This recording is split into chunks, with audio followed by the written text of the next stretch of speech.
like I have a client in Alabama that owns a e-commerce store, and they were doing, I think, 1.5 million or something 2 years ago in sales. They did not have a sales problem. They were growing in sales. They had a gross profit problem on one of their particular categories. And so we zeroed in on that and spent about 3 to 4 months focusing on how we can get the suppliers to give us better rates, how we can get the logistics more efficient, how we can, in some cases, increase some of the pricing. And that one adjustment was added about $250,000 in net profit. Hello and welcome to the Wholesale Made Easy podcast, where we believe selling on Amazon shouldn't be hard, and we're going to prove it. My name is Dylan Carter, and I'm one of the co-founders at VinDrive, a tool that helps Amazon wholesale sellers streamline their businesses, stay organized, and land more profitable accounts. I'm sitting down with other successful wholesale sellers, and together we're sharing lessons learned and what it really takes to succeed with wholesale. Today's guest is Adam Lean, founder of the CFO Project. Adam became an accountant immediately after college, but quickly realized accounting was not his calling. He left his 9-to-5 world to launch an e-commerce company, but after a few years, something felt off. Sales were up, the business was growing, but the numbers in his bank account just didn't tell the same story. Even as an accountant, Adam was frustrated by the financials, leaving him completely overwhelmed as a business owner, like most of us, right? He set out to learn exactly what business owners should be focusing on and eventually founded the CFO Project. Today, he helps small business owners determine what is and is not working in their businesses by guiding them through a proven system to ensure their business is financially solid and more profitable without the emotional overwhelm. Now, let's get to the episode. All right, Adam, welcome to the show. Hey, thanks for having me. I'm glad to be here. Yeah, man. So you started as an accountant, and I assume like a large segment of accountants, just like lawyers, you're like, maybe not exactly what we want to do here. And you transitioned into an e-commerce business owner, right? That's right. I was an accounting major. And so I thought the natural, next step is to become an accountant, and quickly realized that was not for me. Right. The cool thing about that transition though, is coming at it from that mindset of numbers, right? That transaction kind of understanding allows you to have a better perspective on a business, which is really interesting. And this is something we're going to talk about here. So you get the e-commerce business up and running. It's doing well, it's growing, but it's not exactly giving you what you want. Can you dive into that for me? Yeah. So, I started my e-commerce business while I was an accountant. I had my day job. So I started it on the nights and, at nights and on the weekends. And within the first probably 12 to 16 months, it was growing really fast. Within a couple of years, I was doing $500,000 in sales. And then I was able to leave my day job and focus exclusively on the business. And sales were still steadily growing, but this was back in 2009. I seemed to have hit a wall. And it was frustrating because I really didn't know exactly what was wrong. I knew something was wrong. Sales were growing, but the margins were getting smaller. My bank account was getting tighter, and it seemed like I had all these balls up in the air and they're all going to drop. And this was right before Christmas, and it was just a very stressful time. But it was frustrating because I didn't know what was wrong, and I was an accountant. I should have known. Right. Yeah, and it was just so frustrating. I think it's easy as a business owner because you're so all over the place, right? You're like built to be scatterbrained to a certain degree. And we'll talk about this too. You're literally wearing all the hats. And so you don't get to play that part, and you don't really get to look at the micro level stuff, right? It's always like the macro level stuff. And some things just kind of get swept under the rug without you realizing it. So what did you end up doing to correct that? Yeah. And you brought up a good point. You are, anybody listening as a business owner, you are the cheap everything. Yeah, you have to do everything from finance to strategy to customer service to order fulfillment. And if you have employees, the buck stops with you. And so most business owners, and I was included in this, got caught up in the day-to-day of the business. I lost sight of the big picture and working on the business because I was so focused on the fires that I was fighting every single day. And so what I ended up doing was I was so frustrated that I did not know what was going on with my business, why I felt this pressure, and why the bank account just wasn't showing as much as I, should have shown, because I was growing sales wise. So I sort of put my accounting hat back on and literally dove, headfirst into the numbers. And I created the most elaborate spreadsheet I've ever created. And actually, I use a version of it to this day. But the point is, I tracked every single thing. So I took the entire business, from how I got visitors to the website, the marketing, the merchandising, the conversion optimization, to the order fulfillment, to the administrative stuff. And I mapped everything out and created sort of this systems. I mean, I systematized the business, but then I figured out the most critical measurements, the metrics that I need to monitor. And so I figured those key, some people call them KPIs, key performance indicators, these critical things to measure that can tell me what part of the business is working and what part's not. That way I can dive in on the one thing that's not working the most, fix it, and then start on the second most important thing. And then that way, every month I could sort of understand what's going right and what's going wrong with the business. I love that. It's because I geek out with the whole, processes, systems, and understanding that your business should be really a machine, right? It's a collection of systems. So if you read Work the System by Sam Carpenter, he talks at ad hoc about this, just infinite, right? And then like the Peter Drucker, what gets measured gets managed, right? And so you're literally just laying this out. You're stepping kind of like out and a little elevated from the business, as Sam Carpenter would say. You're just viewing it from a much higher level and saying, okay, what correlates with what ties together, and then how do we actually measure that? Because it's great if you have this laid out, the system, and you can watch it, but what's good, what's bad, right? So you're kind of setting these benchmarks of like, okay, if we're at X, we're good to go. If we fall below X, that's not a good deal. Like KPIs, super important in the software world, but they apply so heavily in e-commerce, whether you're, Amazon seller, Shopify, whatever, it does apply. And so you laid everything out in a way that you can very clearly see what's your biggest bottleneck. That's what I like, because then you can dive right into that and correct it and know that you've corrected it because the KPIs change, right? Those measurements, those metrics begin to change. And what's cool is you can have a chain reaction, because you might find you have like a root cause issue, whether that's sourcing, what have you. Was that a hard process for you to go through? Yeah, it was incredibly hard. Okay. I mean, it took about 3 years for me to sort of perfect this process. And that was the frustrating part, is I had nobody to turn to. I mean, accountants and bookkeepers, I had an accountant, and accountants and I tried to turn to that person to help me figure this out. But the thing is, accountants and bookkeepers get paid to record what happened in the past. They're compliance focused. They want to make sure the books are right for tax reasons or whatever, which is great. You have to have that. But but business owners need somebody to help them focus on the future and plan and create a strategy and help determine what are the numbers that you should be looking at. What are those KPIs? Because the most important thing, it's fine to measure. You can measure and have spreadsheets all day long, but what you're really trying to get at is to know what to actually do. You have to know, all right, I'm sitting down, it's Monday morning. What are the most important things to do? So you use all those metrics to help you figure out what to do. Because you don't want to look at vanity metrics, as I call them, things that really don't matter. You want to look at metrics that are actionable, and you want to look at metrics that tell you what the most important things you need to be focused on this week. And so I didn't really have anybody that could help me do that. So I just figured it out myself. And that's how my business, the CFO Project, what I do now, how it was born. So the CFO Project, Chief Financial Officer, what I just described with coming up with the metrics to measure and telling the business owner, hey, these are the most important things that you need to do this week or this month.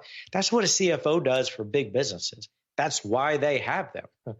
And every business needs somebody like that. So, this was a decade ago when I did this with my business, and I since helped other businesses, and that morphed into this service that we offer. So we're a team of CFOs, and we actually lead small business owners through this 4-step process every single month.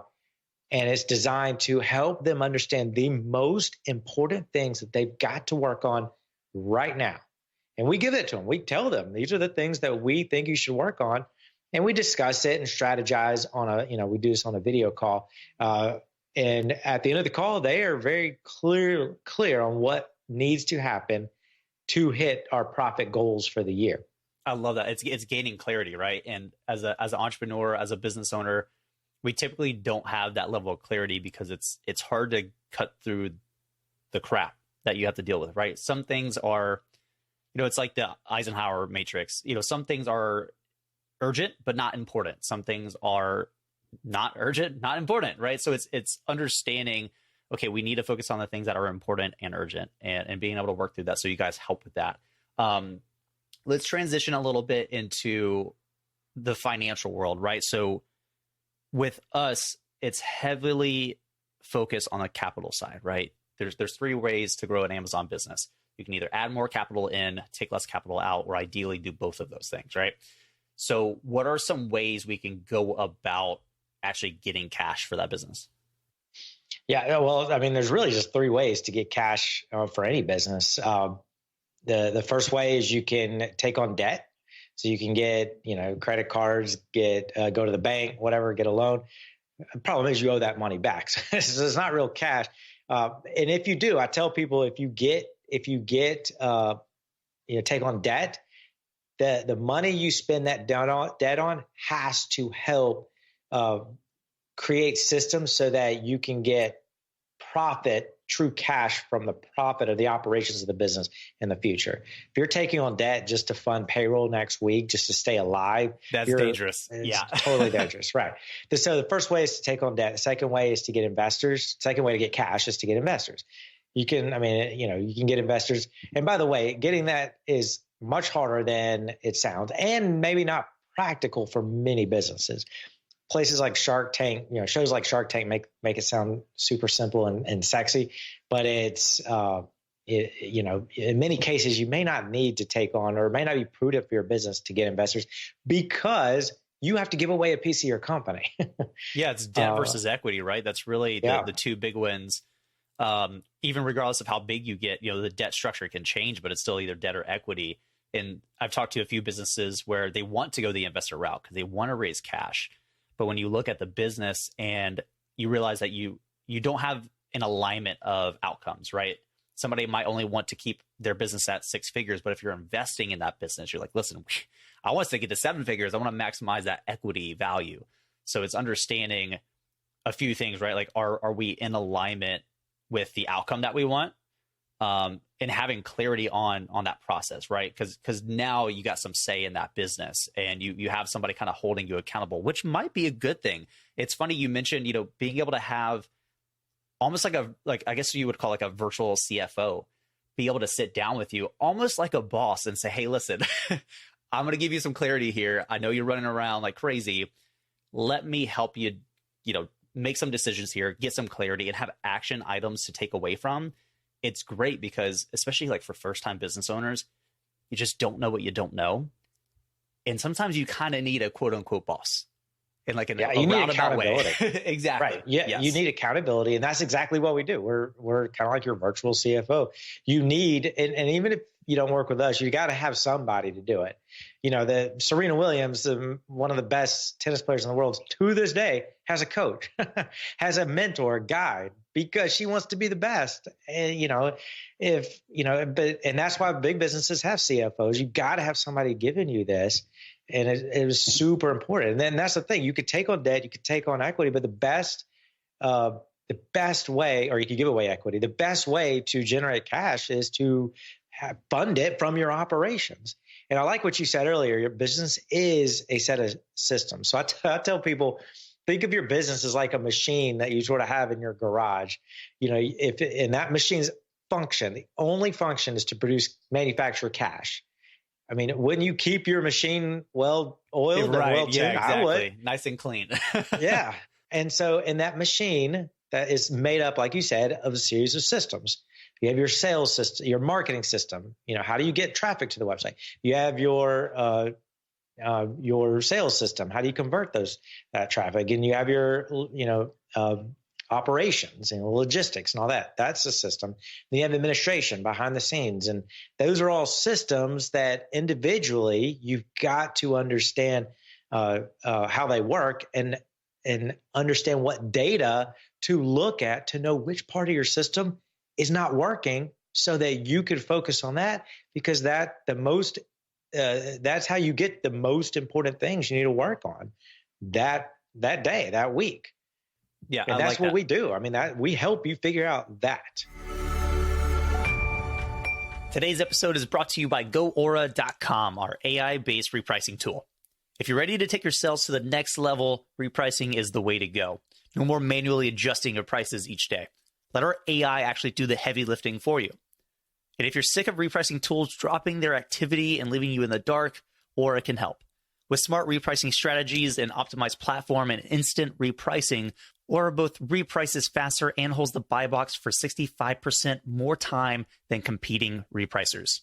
If you're ready to experience repricing reimagined, head over to GoAura.com to start your 14-day free trial. And I'm glad you brought up earlier, vanity metrics. There's a lot of terms that get thrown around, but not enough in our world, unfortunately. So vanity metrics might be how many people hit, how many page views a site got. That might be important, but what is more important is the conversion rate, to paid user or to a purchase order, right? And so it's there's so many things you could measure, but there's a lot you probably shouldn't, because you can't influence it or it doesn't lead to anything. It's so funny because there's so much data available to Amazon sellers right now. We just don't take advantage of it. There's so many reports. And I remember, because, there's a lot of parallels in your kind of transition and what you experienced with that e-commerce business, right? To what I experienced too. So I'm figuring things out. I get the systems from the sourcing side of things, from the growing side of scaling kind of side of things. I get that figured out. And then I realized, yes, I'm also making more in revenue, but not in profit. So what in the world is going on? I saw the same thing, right? I'm like, how is this not working together? And then you start to dive into the data and you're like, okay, I'm wasting money here. Or actually, if I do this, if I switch from a variable cost to a fixed cost, now I'm immediately going to unlock an extra, $2,000 a month in profit immediately by a simple decision. But it's understanding the data, what to look at, what matters, and then turning that into an action item, right? This is stuff that we learned in managerial accounting, like incremental analysis. These tools that they seem and sound very daunting because they're terminology, but they're super simple to do, but it helps you lay out two situations and make a profitable decision. That's where things really change for a lot of people. Yeah, absolutely. And I think the one thing that we do that sort of separates us from other people is we don't talk like an accountant. That's great. Because business owners, most of them don't care about becoming an accountant or finance person. They want to run their business and they want to have a successful, stress-free as much as possible business. And so we behind the scenes, we're accounting, finance people, but behind the scenes, we do all that work, and we come to the table each month and talk in very plain business owner speak. And we just discuss, hey, these are the things that we see. Here's the 3 to 5 next steps that we think you need to focus on. And we'll strategize it. We'll strategize because the business owner has more things that they need to do that only they can do. And they need to spend time doing that while knowing that they're working on the business because they're accomplishing just those 3 to 5 things. Because if everything's a priority, if we give them a laundry list of things to do, nobody's going to do that. So we break it down and distill it to only the 3 to 5, usually around 3 things, no more than 5 of the most important things that they've got to focus on. What are, in your experience, some of the most common issues you find from that standpoint? Every business is different, but in terms of common issues, there's sort of like two types of businesses. They're in one of two camps. Either sales are going great and they're seeing all of these deposits, if you will, into their bank account, but they have either a gross profit problem, usually gross profit problem, or just a spending problem in general. And what I mean by gross profit problem is that the direct cost involved in making that sale is way too high. And they've got to get that down. There's no point in making $1 million a year if you're spending 95% of it to service the customer. I mean, there's just no point. So you've got to focus on that. Like I have a client in Alabama that owns a e-commerce store, and they were doing, I think, 1.5 million or something 2 years ago in sales. They did not have a sales problem. They were growing in sales.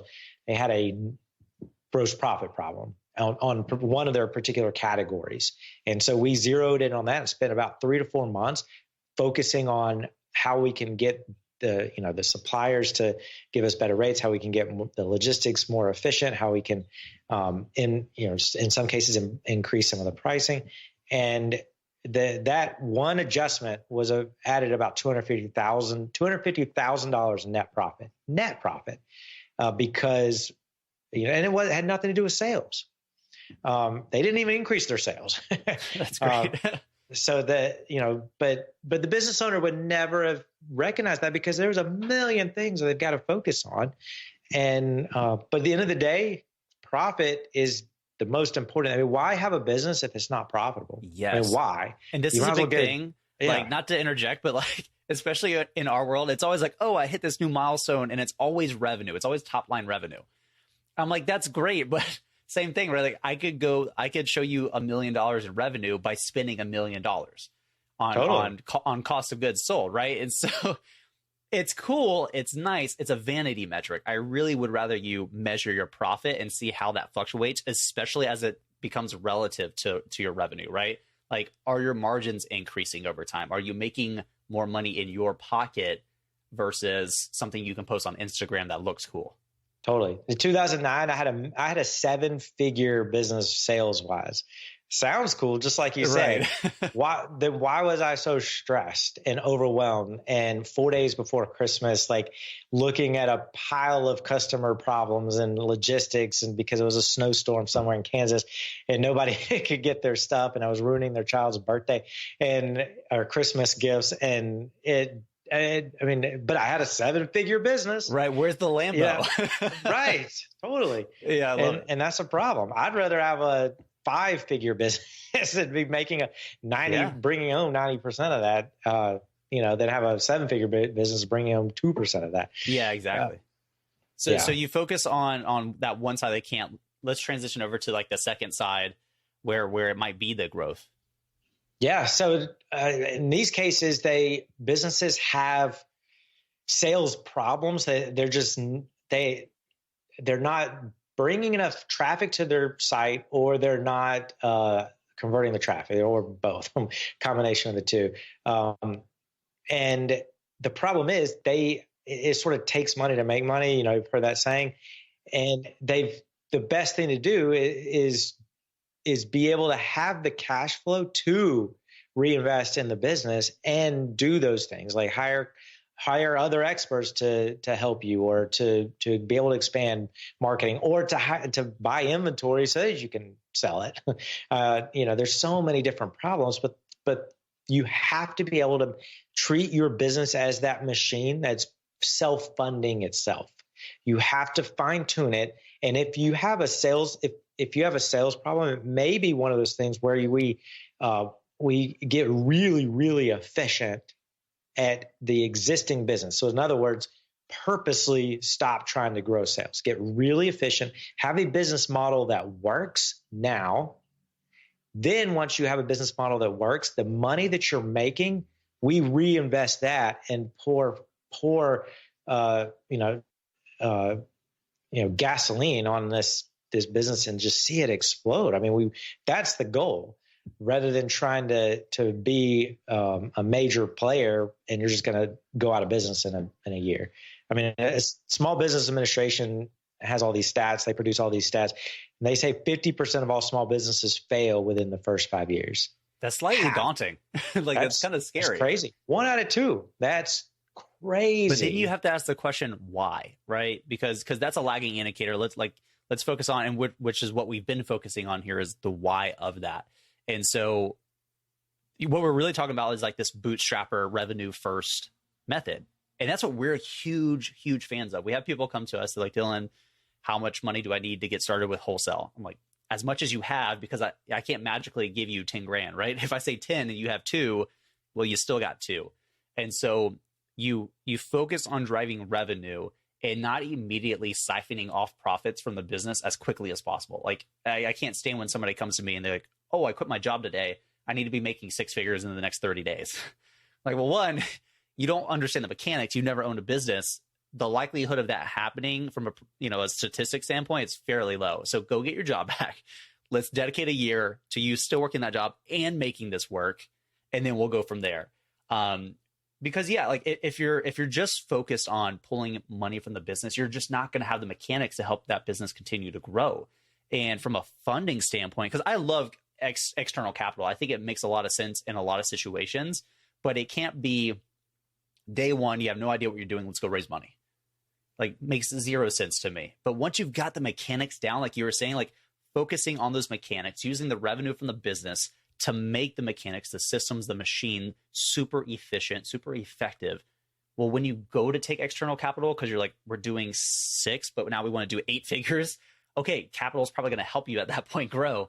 But you might not even need that. So I think it's being very situational in understanding in one of those 2 phases. And it's funny because there's so many corollaries. We talk about in Amazon businesses in one of 2 phases. The first phase is I've got some capital, but not enough sources. I have a problem sourcing. That's our singular situation.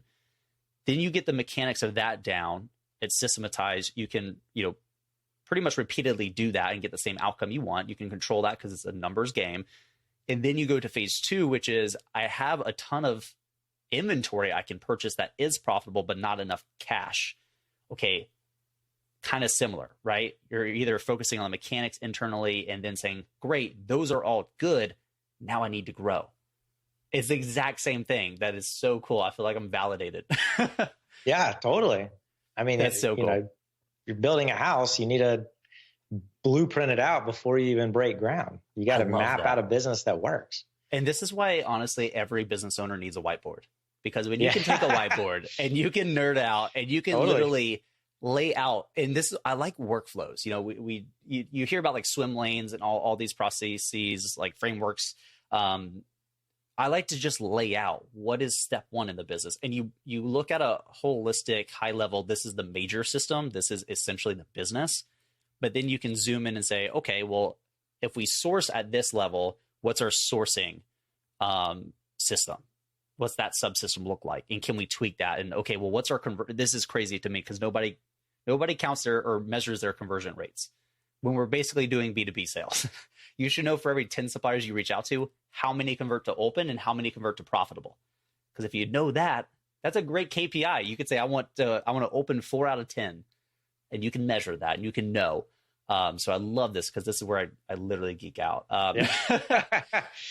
So I've got something written down here, and just by the name of it, you got me kind of intrigued here. A colonoscopy doctor told you something. Let's dive into that. What's going on here? So I have a client. He's still a client, actually. That's a doctor, a colonoscopy doctor, and we started working together. And he told me one day that he's like, I'm an excellent doctor, but I'm not a great business owner. And it sort of struck me because it sort of makes sense. Most business owners get into their business because they're an expert at their craft. In this case, this guy started a colonoscopy practice where he, does colon exams on people and removes his polyps, which is a very important thing. He got into that because that was his passion and that was what he wanted to do. And he was trained to do it. He went to school to be a doctor. He did not take one business course, accounting course, finance course, whatever. But all of a sudden, he owned a business, and he had 14 other doctors working for him. He had 45 administrative staff, and he had to meet payroll every other week, and he had bills to pay, and he had to make the debt service, and he had to do marketing and all these things that he was not passionate about. He didn't really care about, but he had to care because he owned a business. And that's the beauty of having a outside person, a CFO, if you will. That's why big businesses have them, because you need somebody who does care about that kind of stuff and who wants to make sure you stay in business. And so we essentially systematize his business for him and produce for him a very simple, easy to understand, what we call a scoreboard of here's what's going right and here's what's going wrong, and here's the 3 to 5 things that need to happen.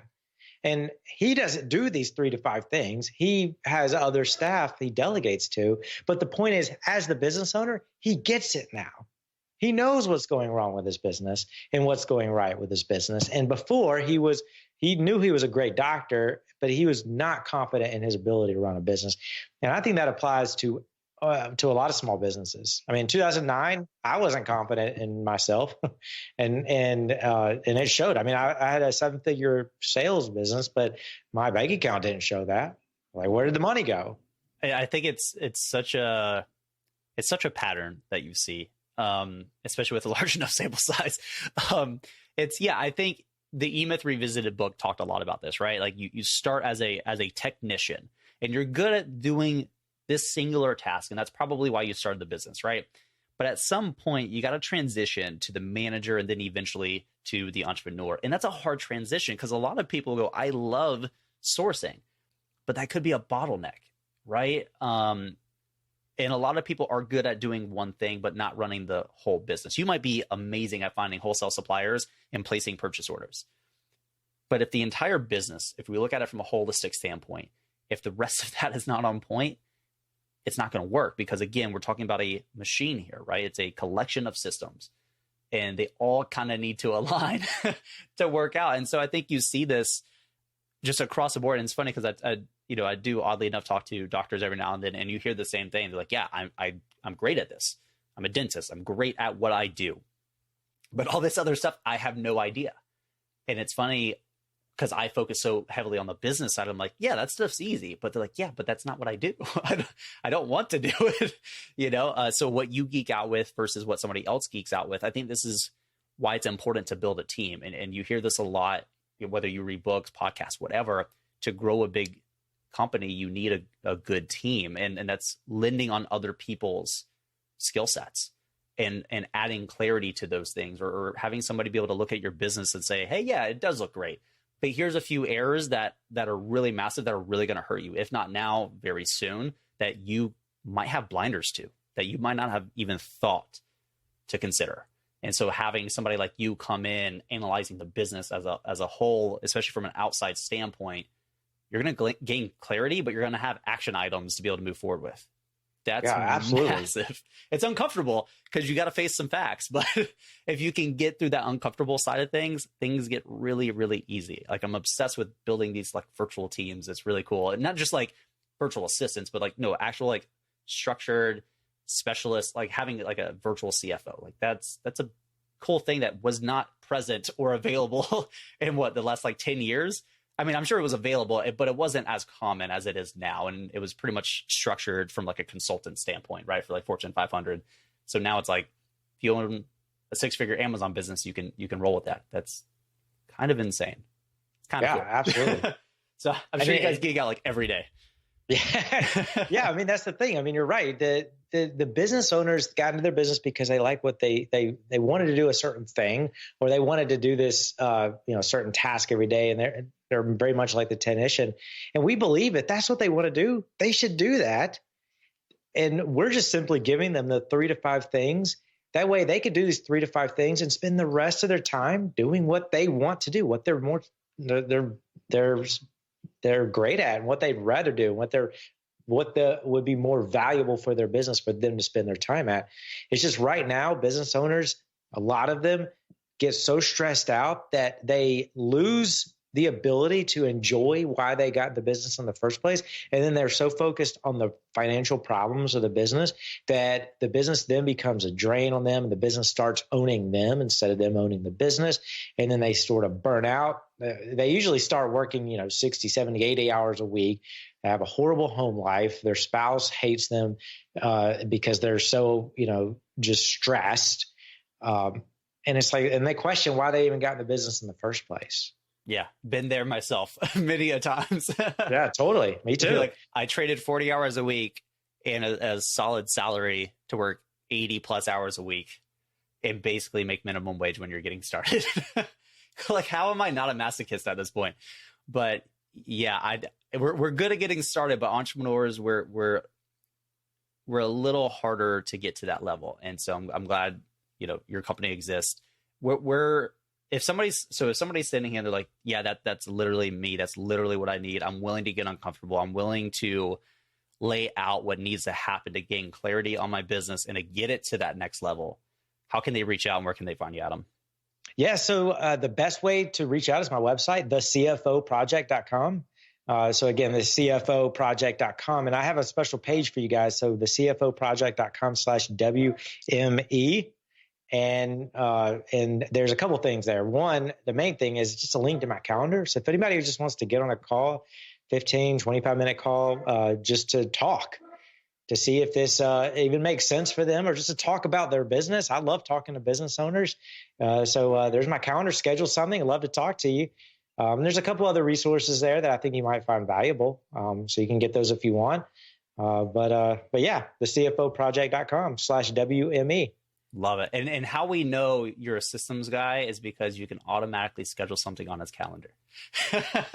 That's the testament right there. I love it. All right, Adam, man, thank you so much for taking some time with us and diving into some uncomfortable, but certainly actionable things. And guys, reach out to Adam. Like, if you set a goal, I mean, we're halfway through the year now, coming up a little past that.